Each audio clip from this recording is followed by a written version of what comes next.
morning, dear hearts. I popped in again because I can't resist a good review. And here we are doing our first review of the first 50 lessons. Now, for this review, we are reviewing 50 lessons. It is the longest one. Most of our reviews will come after about 20 lessons.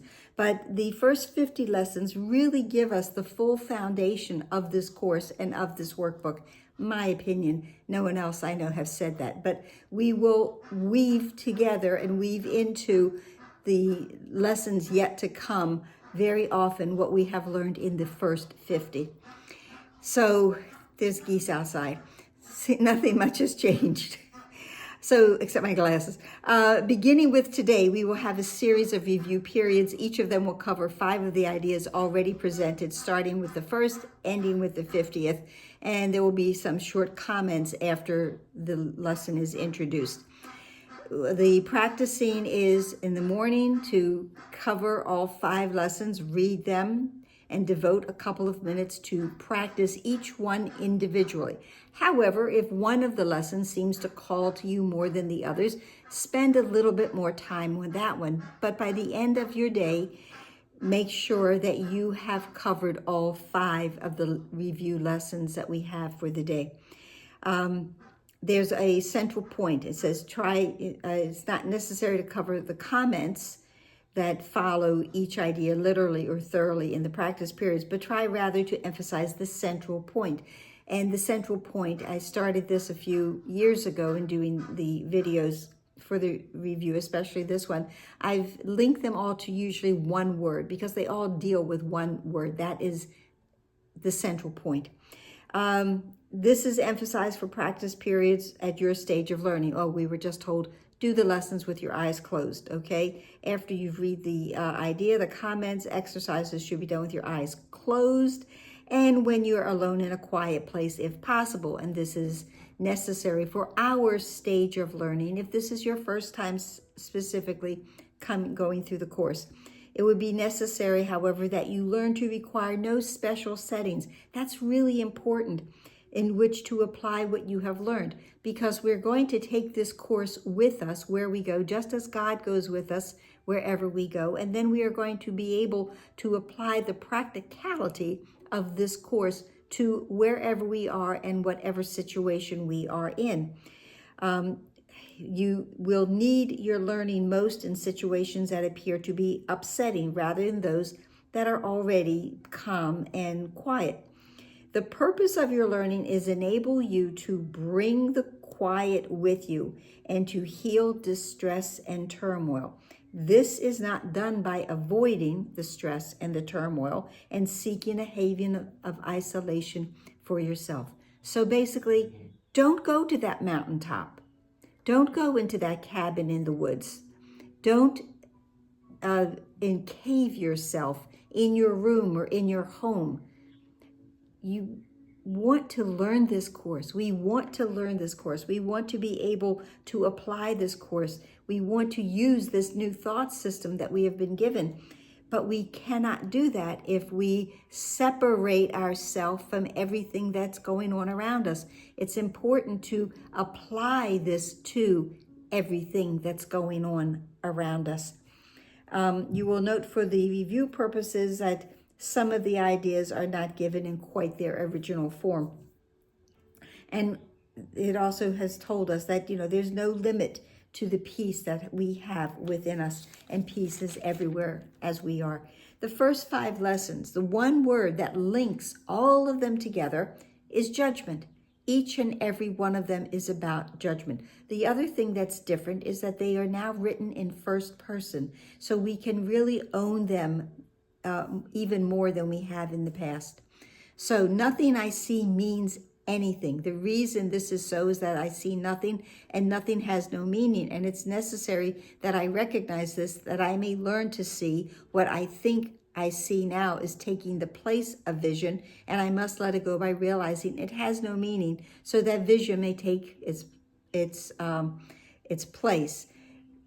I have really already judged everything, and I've judged it wrongly. So that's why it has no meaning, because I haven't allowed it to come forth and to show me what it's really about. I have given everything I see all the meaning it has for me. I have judged everything I look upon, and it is this and only this that I see, not vision. So I have judged everything, but I have not judged it using a wonderful, valid, new thought system. I've been judging everything based in my ego mind. I do not understand anything I see. How could I understand what I see when I have judged it amiss? I've judged it from a narrow point of view.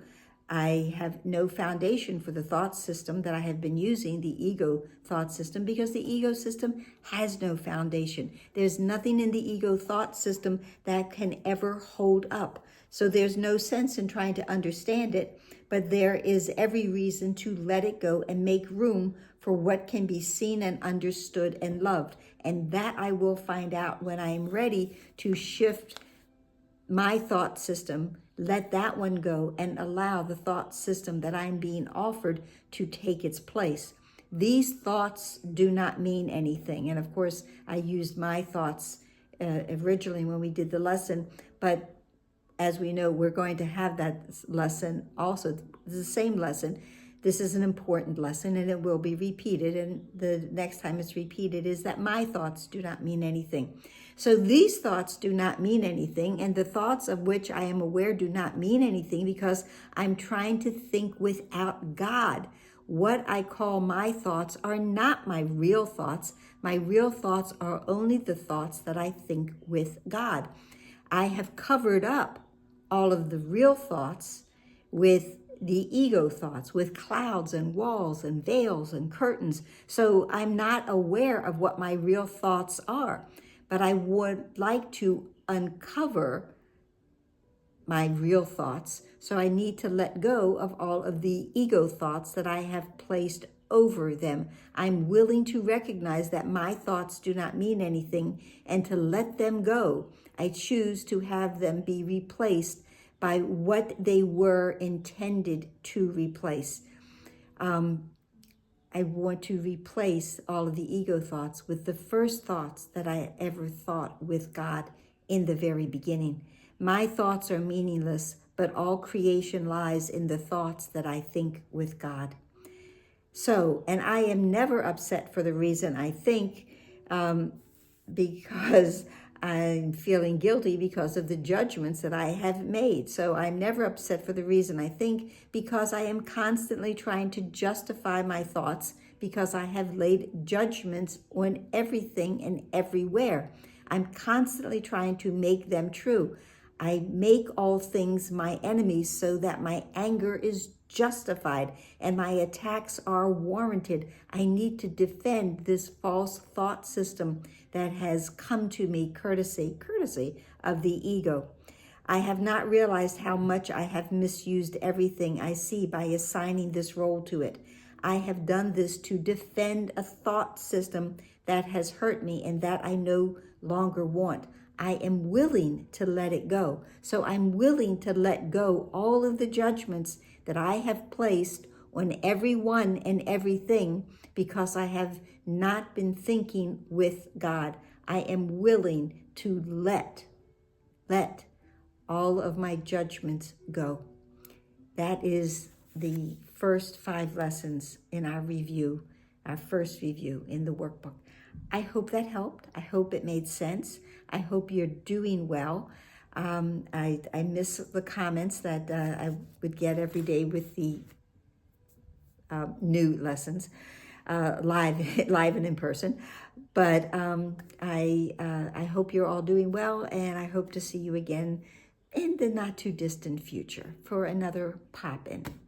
Have a beautiful day. Like, smile. I hope you've been smiling. Share, subscribe, comment, and please continue with the playlist tomorrow. Namaste.